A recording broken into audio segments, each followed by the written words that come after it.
Hi, I'm Ed, an instructor here at Get Wet Scuba in 29 Palms, California. And in this video, we're going to be going over gear setup for the open water scuba class. This is going to include our scuba cylinder, our BC, and our regulator. Our scuba cylinder here, sometimes you might hear called an air tank or your scuba tank. One thing we're not going to call it is our oxygen tank.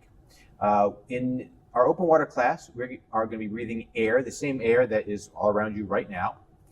Just really dry and very compressed. If we call this our oxygen cylinder, someone might assume it has 100% oxygen in it. Our breathing gas cylinder does not. So for the time being, let's just call it our scuba tank, or scuba cylinder, or our air tank.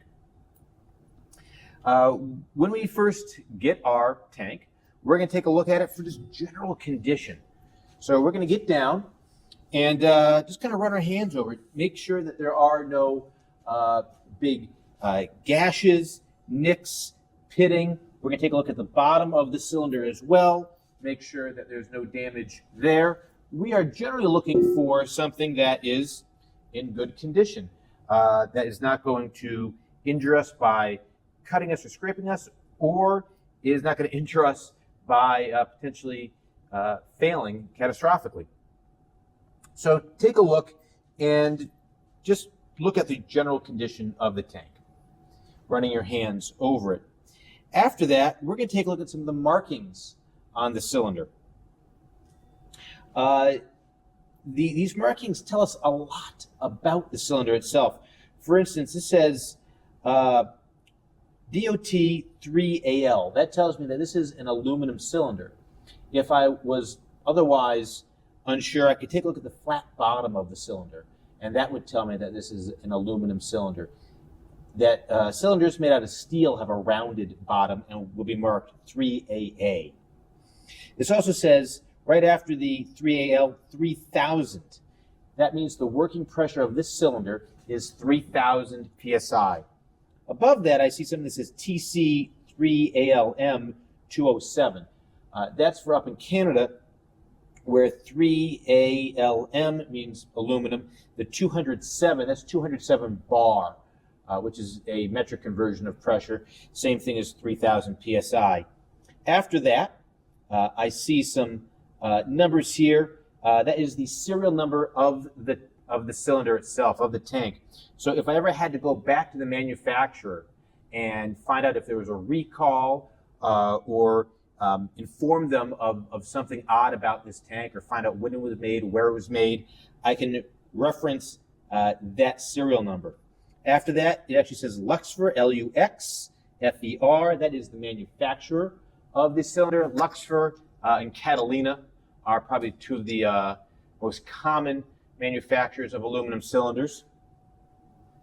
After that, I see some numbers, a symbol, and some more numbers. It says 06 and then a symbol and then 94. That means this tank was first hydrostatically tested in January, March, April, May, in June of 1994.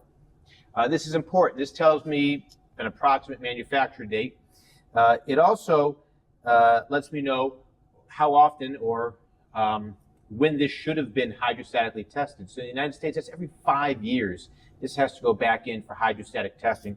And there should be a stamp on this for every 5 years, or at least within the last 5 years. This one says February 2019. So this is actually due for hydrostatic testing. Though if it has been previously filled, I can still use it. Then I take a look here. This says S80.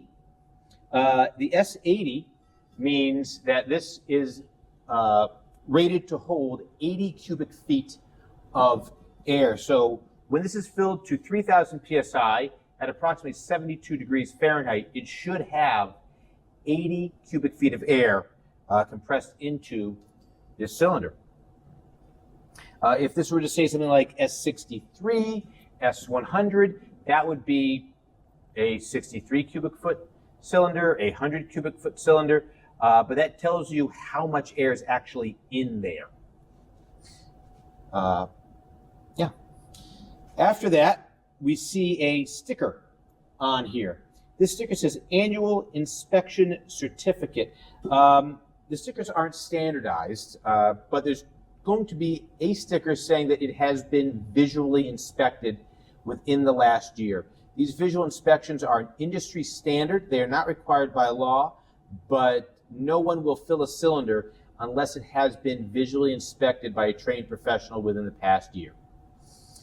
If you are renting a cylinder, make sure it has that sticker on it. If you own your own cylinders, make sure you bring it in to a trained inspector annually to have that visual inspection done. That is a safety inspection where they look not only on the outside, but on the inside of the cylinder as well to make sure that there are no faults, defects, damage that might impact the structural integrity of the cylinder. Again, we're jamming a lot of air in there at very high pressure. The last thing we want this to do is turn into a bomb on us.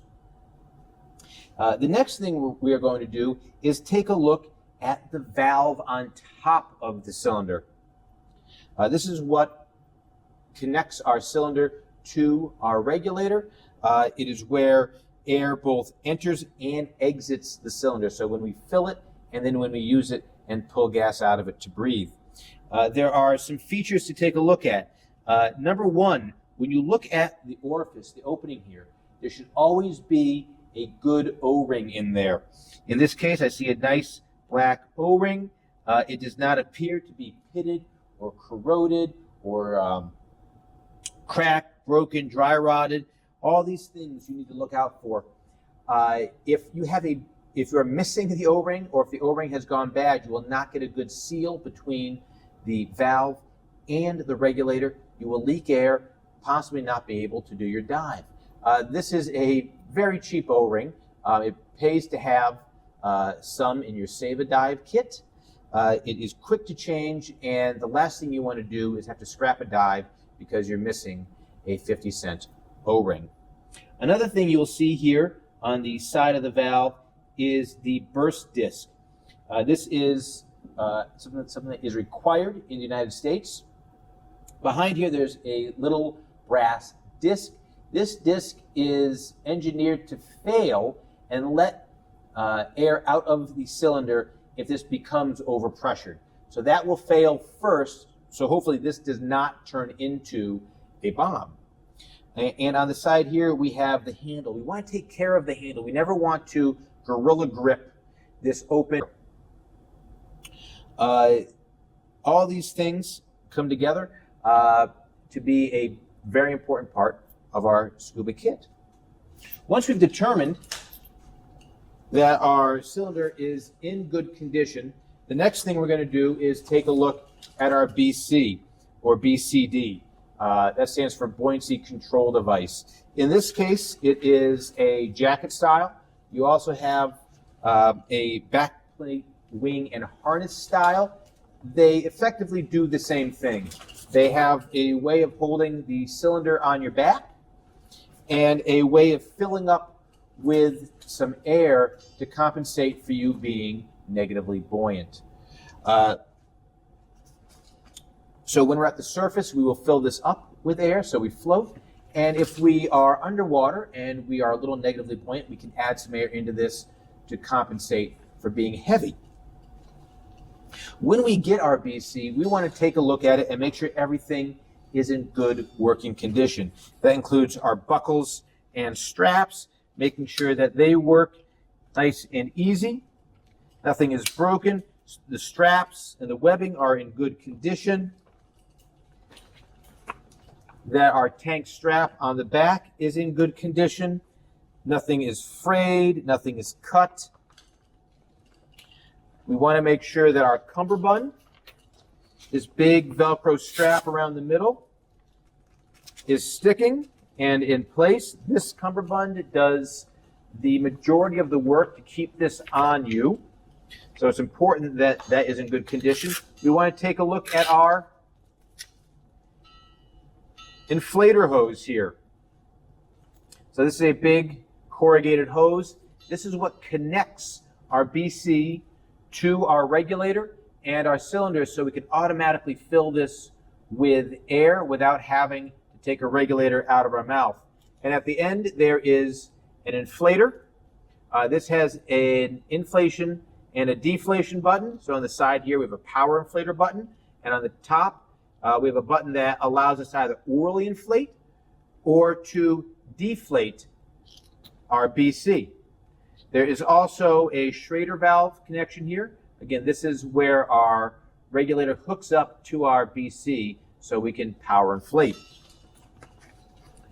So to connect this to our cylinder, we're going to first make sure that our tank strap is open. It is properly threaded. There's no real need to unthread this unless you have to resize it for a different size cylinder. But once this is open, we're going to stand behind our cylinder so that the valve handle is on the right side. We're going to hold our BC as though we are helping someone on with a jacket. Let me turn this to the side so you can see better. Like we're helping someone on with a jacket. From there, we're going to slip the large tank strap over the cylinder. And then you'll also notice a smaller strap at the top of the BC. This is going to fit over our tank valve. This is our tank locator strap. It does two things. First, it lets us easily locate the BC onto the cylinder so we're not having to kind of judge how high it should be. Once you set that, it makes it very fast to put on our BC at the correct height. It also allows us to have a degree of security so that if our tank strap comes undone or becomes loose, our tank won't completely float away on us. It acts as a bit of a leash. So we're going to go ahead and set this up so that everything is square and that the opening on the tank valve would be facing the back of our head. We also want the top of the jacket, the collar right here, to be just about even with the top of the tank valve. Once it's there, we're going to cam down our tank strap, and then we can also tighten down our tank locator strap. And in the future, this should be at the perfect height when this tank locator strap is on and tight. And this is a little tip for everybody. When you are putting on your tank strap, make sure that the whole tank strap is flush against the scuba cylinder. This is because when you get in the water, that tank strap will loosen up a little bit. It is a braided material, or a woven material, rather, and it will ever so slightly loosen up when it gets wet.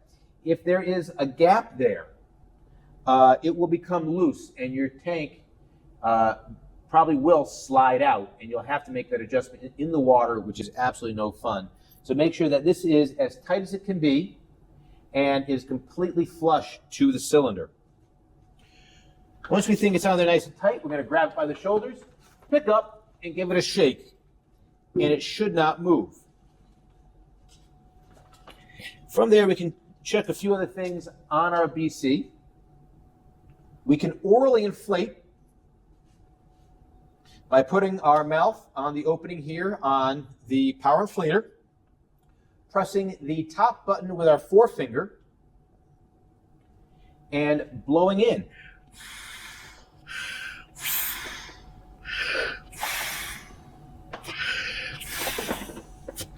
In about 3 or 4 breaths, you should be able to completely inflate the BC. From there, it should hold air. You should not see any leaks. You should be able to press down on it and not hear any air escaping. From there, we can check our air dumps. You will see little pull tabs in different places on the BC. When we pull those, they should open up air dumps. So we have one on our right shoulder, one by our right hip, and at top here, press that button that we use to blow in, and we should have air escaping that way as well. Some BCs will also have a function where if you pull on that corrugated hose, there is another dump on the left shoulder. So again, take a look at your BC, making sure that there are no leaks, no rips, no cuts. Everything is in place, that, again, all your straps work. I do recommend before you put on your BC that you make sure that your shoulder straps are loosened up. It is much easier to put that on with them loose and then tighten it up once you have put the BC on, rather than trying to work your way into a tightened BC. Next, we move on to our regulator. This is what takes the air from our cylinder and allows us to breathe it at ambient pressure. That is the magic of scuba diving, that we're able to breathe at ambient pressure underwater. When we take a look at our scuba regulator, you're going to notice that there are 4 hoses. This regulator is set up in a standard 4-hose setup. There are a few different ways to set up a regulator. But again, this one is set up in a standard 4-hose configuration, with 2 of the hoses having second stage regulators on them, a primary on a shorter hose and an octopus on a longer hose, a low pressure inflator hose that hooks up to our BC, and a high pressure hose that has our submersible pressure gauge, and in this case also a depth gauge and a compass. A depth gauge and a compass do not have to be on this hose, but in this case they are. The only thing that does have to be on this hose is your submersible pressure gauge. This tells us how much pressure and, in effect, how much air is in our cylinder. We need to watch this carefully, make sure we take care of this and we don't bang it around. It is a sensitive instrument. Now, we already determined that there is a good O-ring in this cylinder, so we can hook up our regulator. We are going to unscrew our yoke screw. That's this big screw here. We don't completely take it off, but we want to loosen it up enough so that we can take off our dust cap and place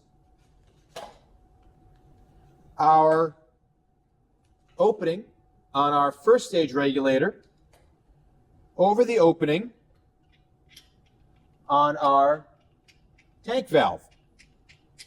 And from there, we can gently screw down our regulator, just finger tight. We do not have to gorilla grip this. There's going to be 3,000 psi coming out of this cylinder, making that seal. It's why we have the O-ring there. We do not have to go super tight. Now, we're not turning this on yet.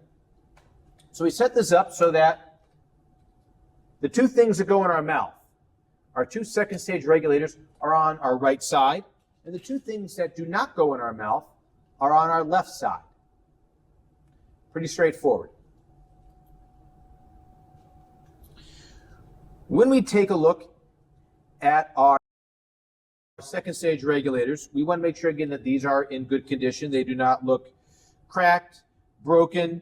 We want to make sure that everything is tight here, that we don't see any threads on any of the surfaces that get screwed in. That would indicate that it's loose. In that case, we just need to be tightened up. You also want to make sure that there is a zip tie on the mouthpieces. Sometimes when these get serviced, someone may forget to put on a zip tie. Mouthpieces do occasionally need to be replaced. If someone has replaced the mouthpiece, they may have forgotten to put on a zip tie.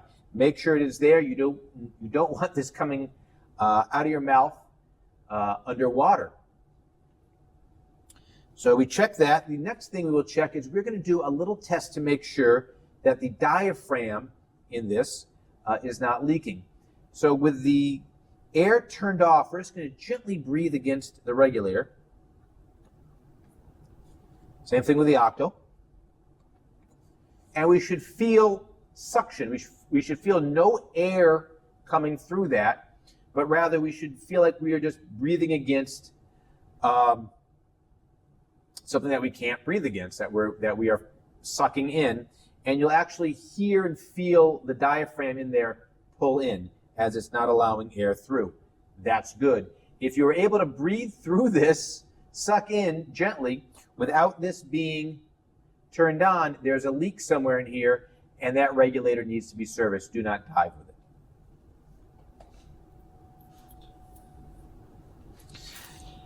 Next thing we're going to do is take our low pressure inflator hose here. It's got that little Schrader valve that we pull back. If you've ever used an air tool, it's the same connection. We're going to pull it back, and we're going to connect it to the part that it meets up with on our inflator hose on the BC.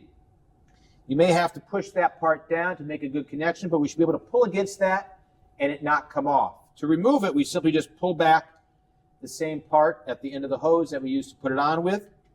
2 fingers should do it.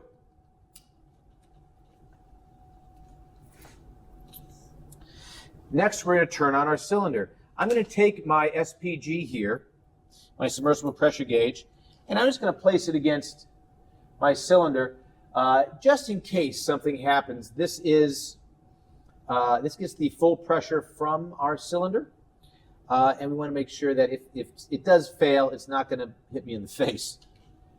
I'm going to take my tank valve in my right hand, and I'm going to just crack it so I hear air filling up the hoses. And then I'm going to wait. And I'm going to stop and listen for any leaks. I'm also going to be looking at my hoses to see if I have any hoses expanding. I've had this happen on me before, where I don't have a leak right away, but I've had an internal failure in a hose, and I see it blowing up like a balloon.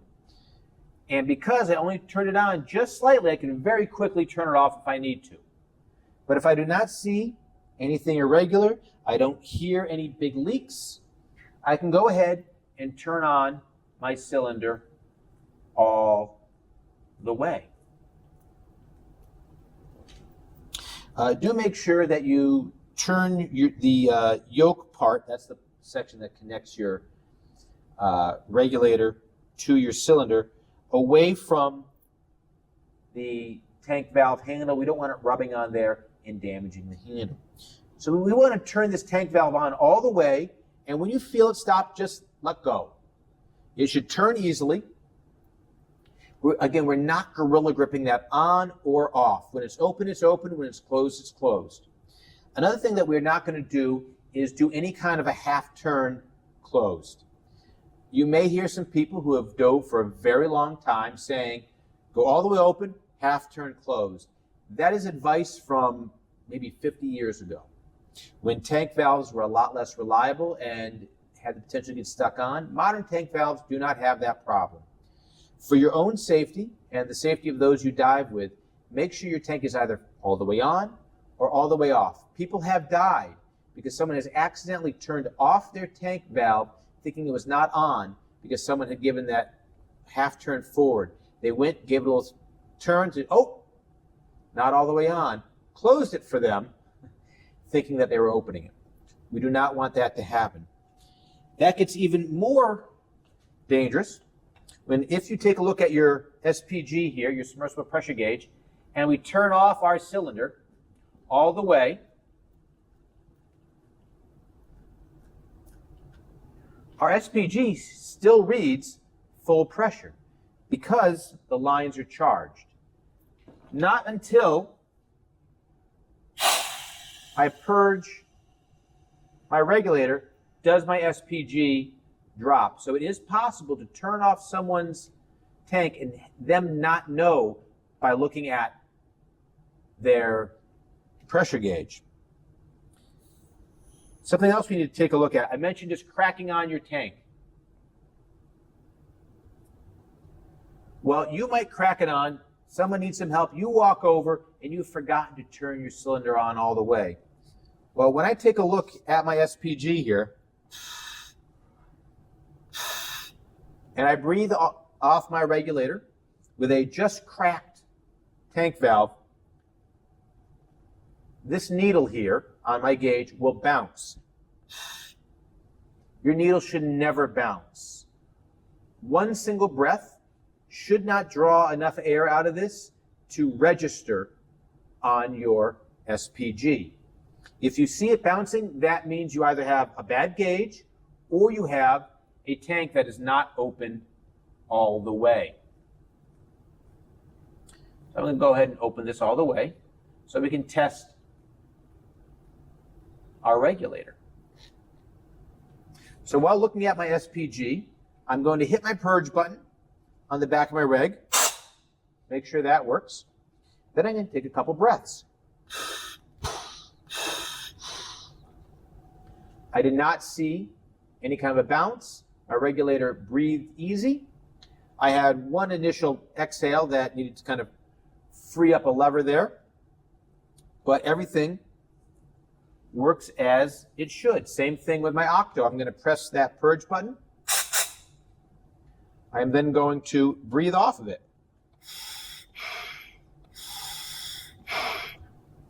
Again, it breathes as I expect it to, gives me air, the mouthpiece is in good condition, and I did not see any kind of bouncing on my SPG. Next, I'm going to go over to my low pressure inflator, and I'm going to press my power inflator.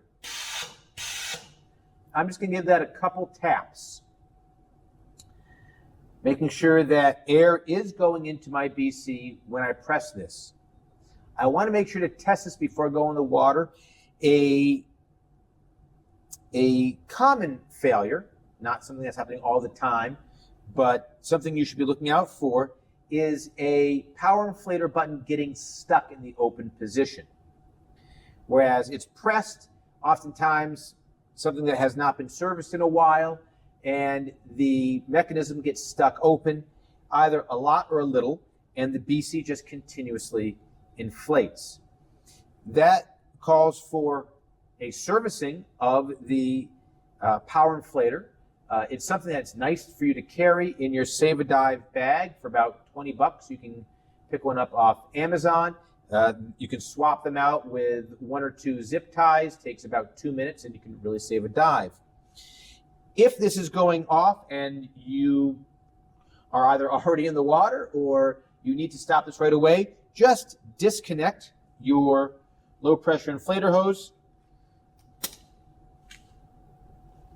And as you see, I don't have any kind of free flow. This only works on demand. So if there's no demand, it's not going to leak.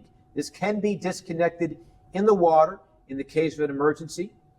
You can continue your dive orally inflating your BC and deal with that problem at the surface. It's generally not considered to be a dive-ending failure, but it's up to you what kind of risk that you are willing to accept. So we can go ahead and reconnect that.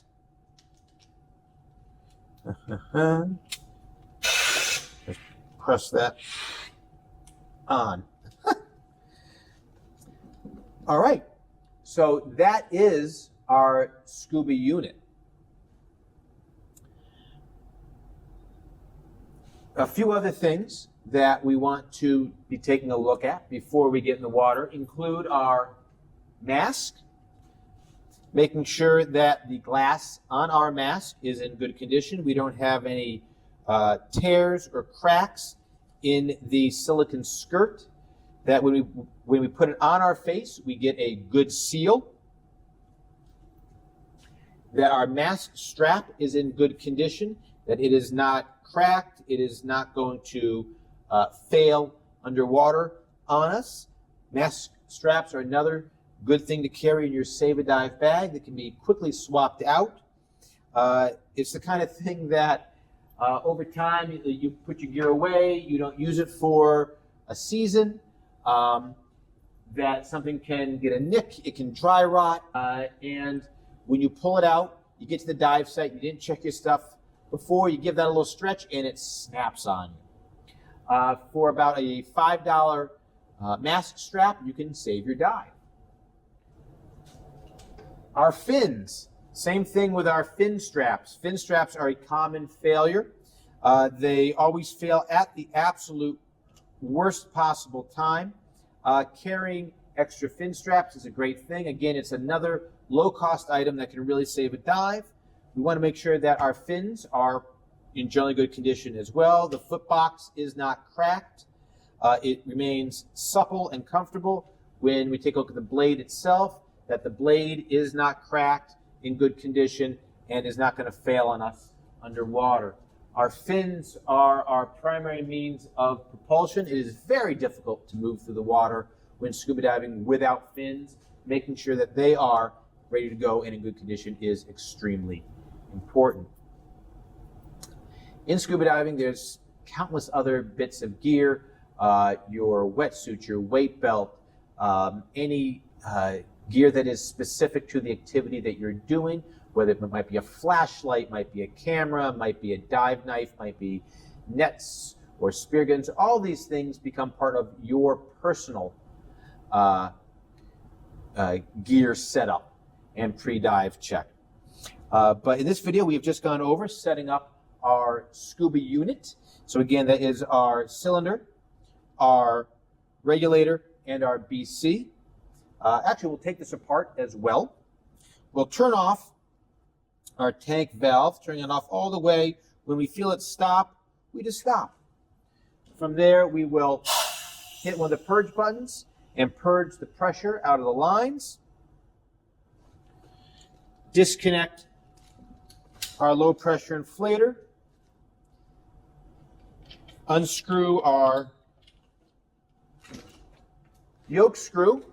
Dry off our dust cap, replace that, and screw our yoke screw back down. We're going to take our right-hand hoses and our left-hand hoses. We're going to bring those together in nice big loops. We never want to put hard bends in our hoses. Set that aside. We're going to unstrap our tank strap and just lift that up and off. If you have water inside your BC, you can just hold that upside down and get the water out through your inflator hose. Our cylinder, once we are done with it, once we've brought it to where it goes, we'll typically lay it down. A cylinder that has been laid down cannot fall down. All right. Thank you so much for watching this video. I hope it has been helpful. We look forward to seeing you at Get Wet Scuba in 29 Palms. Have a great day.